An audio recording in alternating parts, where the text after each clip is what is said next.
एक समय की बात है, एक बेघर भिखारी था और वह खाना इकट्ठा करता था। उसने यह ध्यान दिया कि हर दिन उसका खाना गायब हो जाता है। उसने उस चूहे को पकड़ा जो उसका खाना चुराता था।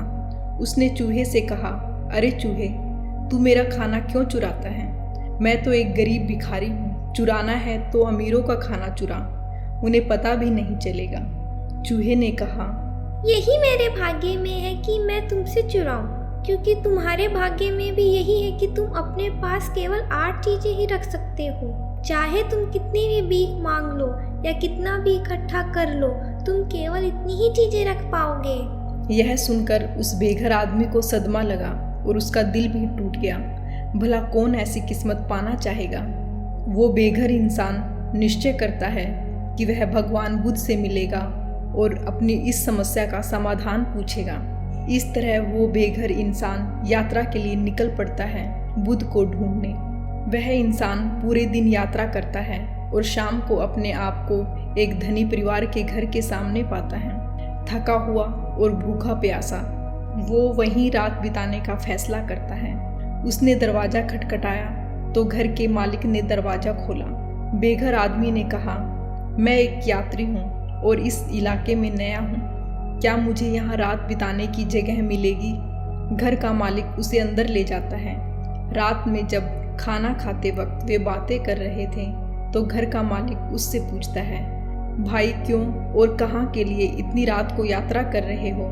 उस गरीब इंसान ने कहा, मेरे पास बुद्ध के लिए एक सवाल है और मैं उन्हीं से मिलने जा रहा हूँ। जब उस घर की मालकिन ने ये सुना तो उसने कहा, क्या आप हमारी तरफ से भी एक सवाल बुद्ध से पूछ सकते हो? उस बेघर इंसान ने कहा, बताइए, मैं आपकी तरफ से उनसे जरूर पूछूंगा। मालकिन ने कहा, हमारी 16 साल की बेटी है जो बोल नहीं सकती। हमें बस ये पूछना है कि हमें क्या करना होगा जिससे वो बोलना शुरू कर दें। अगली सुबह बेघर इंसान उन्हें आश्रय देने के लिए धन्यवाद करता है और कहता है कि वो उनका सवाल बुद्ध से अवश्य पूछेगा। वह अपनी यात्रा दोबारा शुरू करता है, लेकिन कुछ ही दूर चलने के बाद वो पहाड़ों का एक झुंड देखता है जिन्हें उसे पार करना होगा। वो एक पहाड़ पार करता है तो उसे एक जादूगर मिलता है। बेघर इंसान जादूगर से पूछता है, क्या तुम मेरी मदद कर सकते हो इन पहाड़ों को पार करने में?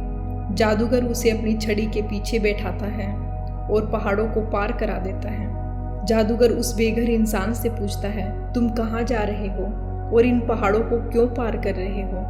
बेघर इंसान ने कहा, मैं बुद्ध से मिलकर अपने भाग्य के बारे में पूछना चाहता हूँ। जादूगर उस इंसान से कहता है कि वो उसका भी एक सवाल बुद्ध से पूछे। जादूगर उसे बताता है कि वह पिछले 1000 सालों से स्वर्ग जाने की कोशिश कर रहा है और उसकी शिक्षा के अनुसार उसे अब तक स्वर्ग में चले जाना चाहिए था। तो क्या वह बुद्ध से पूछ सकता है कि उसे स्वर्ग जाने के लिए क्या करना होगा?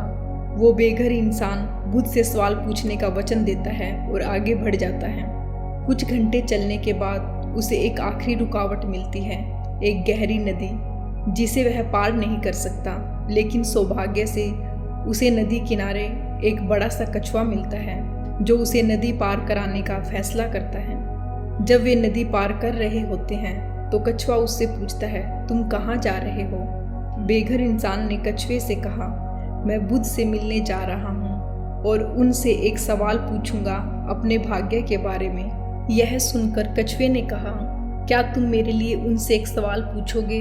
मैं पिछले 500 साल से एक ड्रैगन बनने की कोशिश कर रहा हूँ। मेरी शिक्षा के अनुसार मुझे अब तक ड्रैगन बन जाना चाहिए था। क्या तुम बुद्ध से पूछ सकते हो कि मुझे क्या करना होगा ड्रैगन बनने के लिए? वह इंसान नदी पार कराने के लिए कछुए का धन्यवाद करता है और उनसे वादा करता है कि वो उनका सवाल बुद्ध से अवश्य पूछेगा। वो बेघर इंसान बुद्ध को ढूंढने की यात्रा जारी रखता है और आखिरकार वह वहां पहुंच जाता है जहां बुद्ध रहते थे। वह भिखारी मठ के पास पहुंचता है और एक गहरी लंबी सांस लेकर सोचता है, आखिर आज मैं मिलूंगा महान बुद्ध से। वह उत्साहित और आनंद पूर्वक मठ के अंदर जाता है।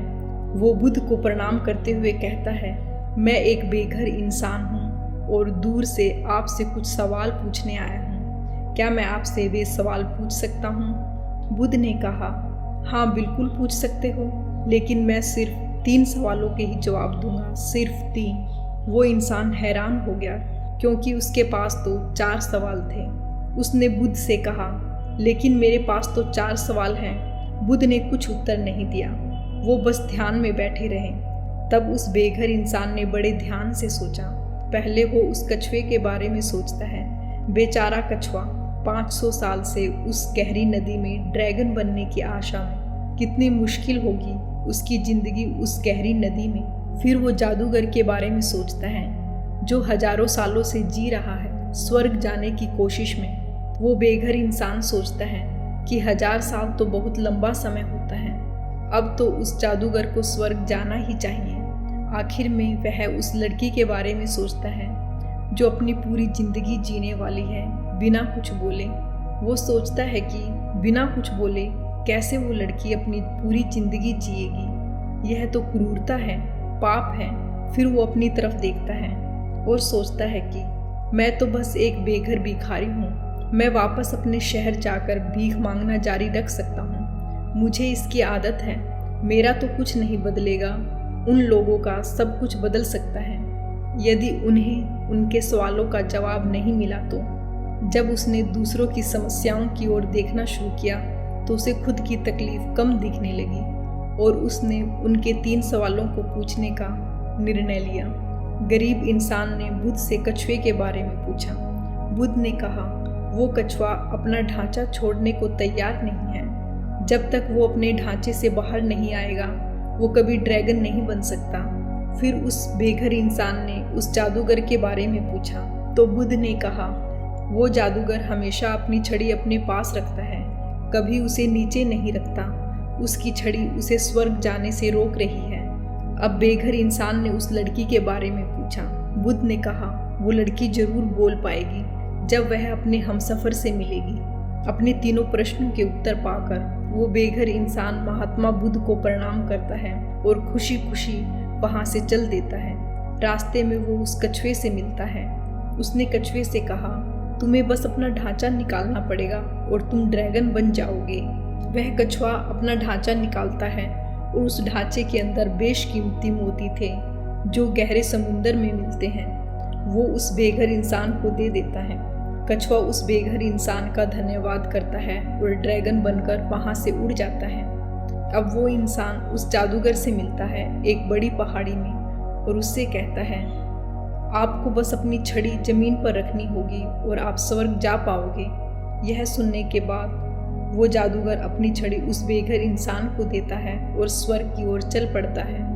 अब उस बेघर इंसान के पास कछुए का दिया हुआ धन था और उस जादूगर की छड़ी भी थी। वो उस जादू की छड़ी में बैठकर उस परिवार के पास जाता है जिसने उसे रात को रुकने का आश्रय दिया था। वह परिवार उसे देखकर बहुत खुश हुए और जवाब की उम्मीद करने लगे। बेघर इंसान उसे बताता है, आपकी बेटी बोल पाएगी जब वह अपने जीवन साथी से मिलेगी। उसी क्षण उनकी बेटी नीचे आई और बोली, क्या यह वही आदमी है जो पिछले हफ्ते भी आया था? वो लड़की और उसके माता पिता हैरान थे। वो उस बेघर इंसान की तरफ देखते हैं, वही उस लड़की का हमसफर था। माता पिता ने उनकी शादी तय कर दी और वे खुशी खुशी रहने लगे। इस कहानी में समझाया गया है कि इंसान अपना भाग्य अपने कर्म, अपनी सोच से निर्धारित करता है। जैसे उस बेघर भिखारी ने अपनी अच्छी सोच और कर्मों से अपना भाग्य बदल दिया। दुनिया में हम जो भी अच्छा करते हैं वो हमारे पास लौट कर अवश्य आता है।